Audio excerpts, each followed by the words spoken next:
The year was 1983, and the North American video game industry was in ruins after a little company called Atari completely destroyed the home console market. How did a little company called Atari completely destroy the home console market? Well, kids, when you make a box that looks like this and plays games that look like this,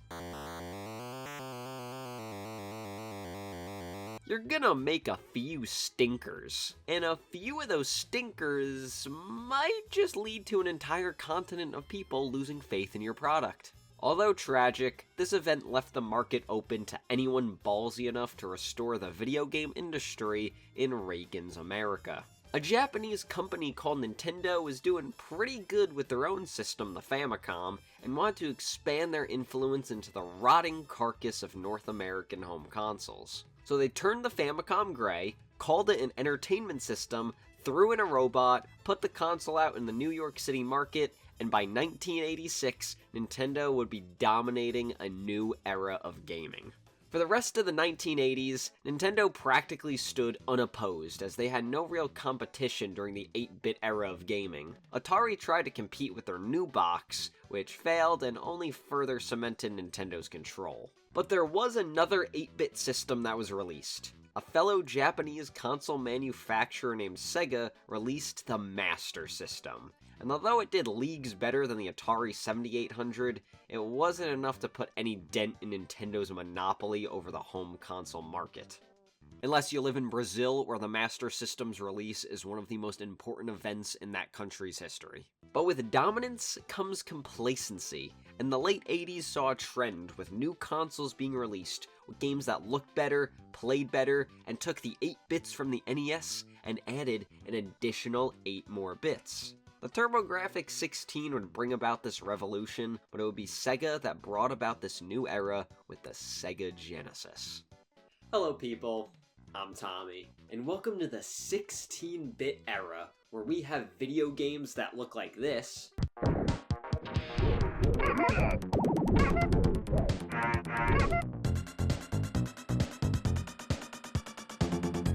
and box art that looks like this. They just don't make them like they used to. The Genesis hit store shelves in 1988 and came to North America a year later. However, the system struggled early on with competent but mostly forgettable games. They had the graphics, they had the gameplay, they had the headphone jack, but what they lacked was a character. Nintendo already had established icons like Super Mario, Zelda, John Metroid, and Pit.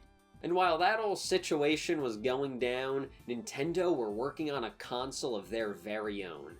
And in 1991, North America would become a battleground for the most competitive conflict in video game history, the 4th generation of home consoles, also known as the Super Nintendo versus the Sega Genesis.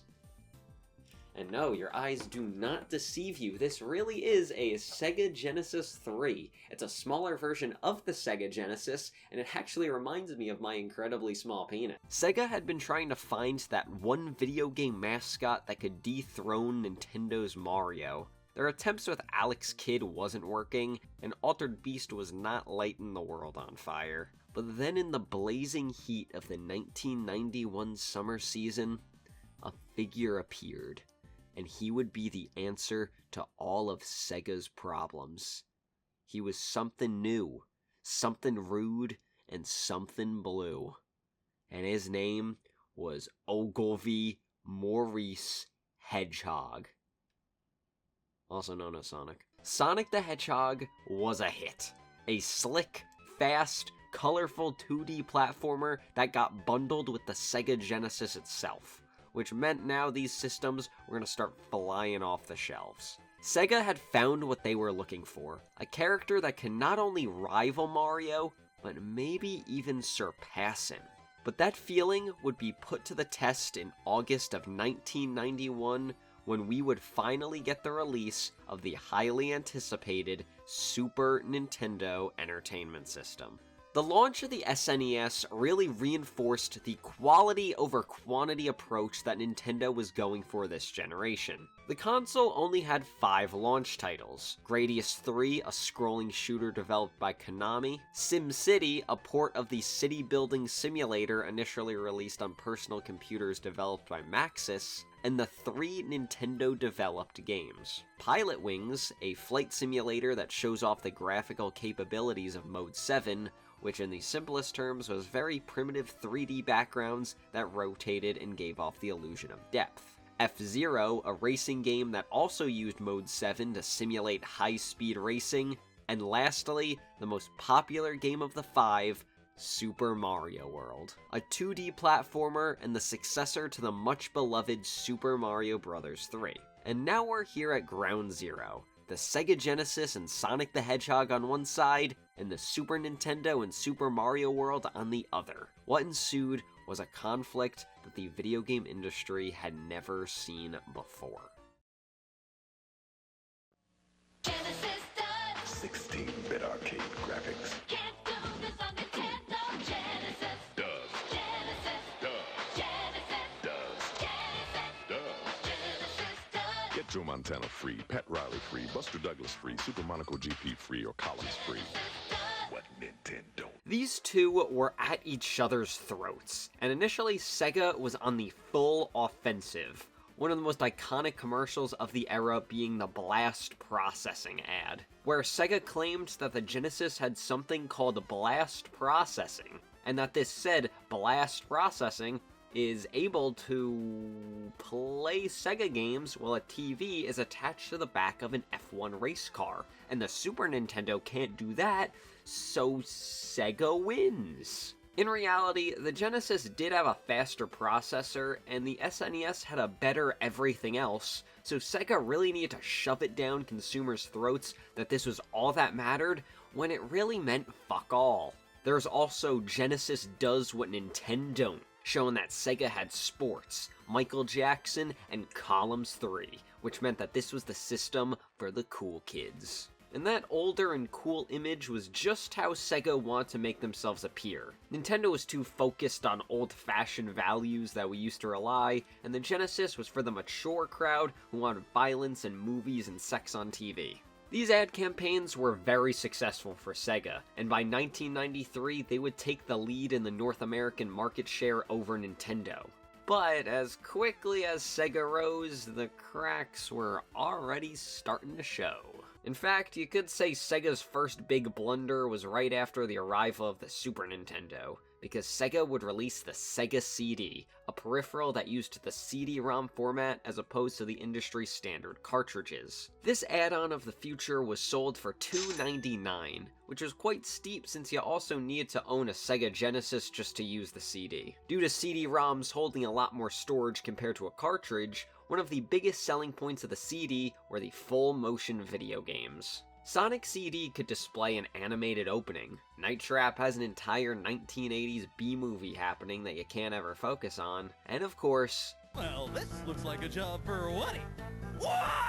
The 207 games released on the Sega CD certainly ranged in quality. Sonic CD was considered a hidden gem that barely anyone played till compilation games made it more available. Night Trap was one of those FMV games Sega marketed to death. Unfortunately, it was really boring, and the only thing it contributed to society was that it was a major factor in why the ESRB became a thing. Star Wars chess?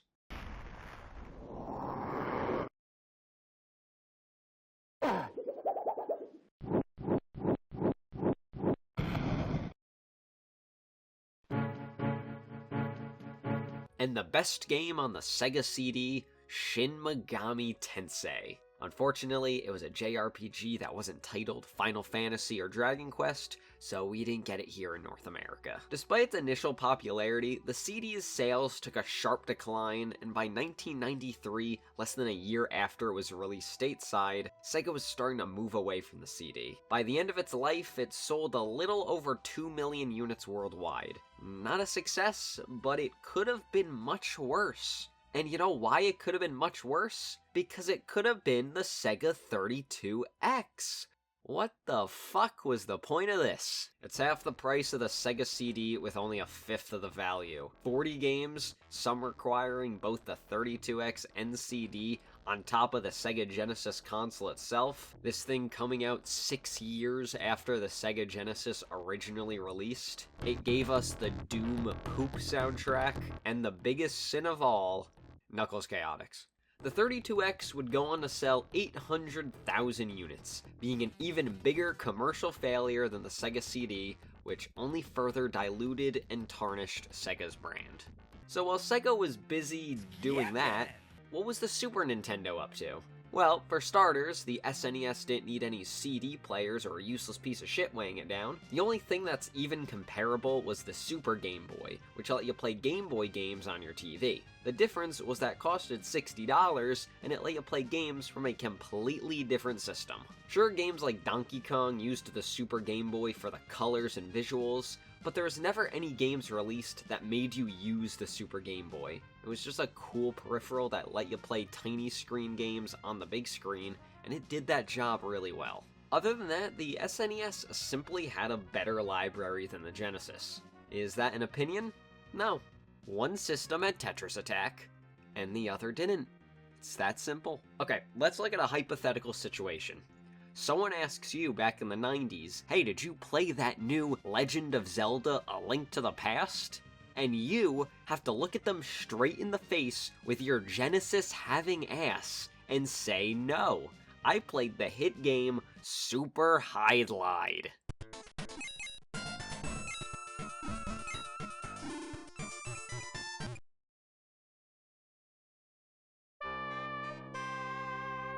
That means bad. Some games did get to be experienced on both consoles. If you played Kirby's Avalanche on the SNES, that means you also played Dr. Robotnik's Mean Bean Machine on the Genesis. Of course, both of these games being a reskin of the popular Japanese game Puzzle Kids, which I must say is in fact a fantastic title and not dumb and stupid in the slightest. The Genesis does have the better version of Mortal Kombat because it includes the blood and gore of the original arcade release, as opposed to the neutered and sweaty SNES version. So as of the year 1994, where does that leave us? The Genesis has Sonic 1, Sonic 2, Sonic 3, Toe Jam and Earl, Toe Jam and Earl 2. The SNES has Donkey Kong Country. By this point in the timeline, the Genesis was 6 years old and the SNES 4 years old, meaning it was becoming more and more clear that the 16-bit era of gaming was starting to slow down. New consoles like the 3DO and Atari Jaguar showed us that the future of gaming was looking incredibly bleak without Nintendo or Sega. So both companies began construction on their successor systems to the iconic 16-bit consoles. And with that, it would appear that the fourth console generation would fade into legend. Is what I would say, but history went a little differently. When I said earlier that the Super Nintendo didn't have any CD peripherals, the SNES didn't need any CD players or a useless piece of shit weighing it down, I wasn't telling the entire truth. Nintendo never released anything of the sort, but soon after the release of the system, there was a plan for a CD add-on. Nintendo partnered with a fellow Japanese company called Sony and constructed a prototype system that would be shown at the 1991 Consumer Electronics Show. But due to multiple factors, such as the lack of trust between Nintendo and Sony, and Nintendo's decision to partner with European company Philips for a CD-based add-on, which if you don't know, led to the creation of Lamp oil, rope, bombs? Nintendo and Sony's partnership fell apart, and Sony seeing this choice by Nintendo as a betrayal meant that they were a little pissed off, and instead of abandoning the idea of a CD system, they ultimately decided to take the prototype that they had made and make it into their own home console. And the name of that prototype was the PlayStation.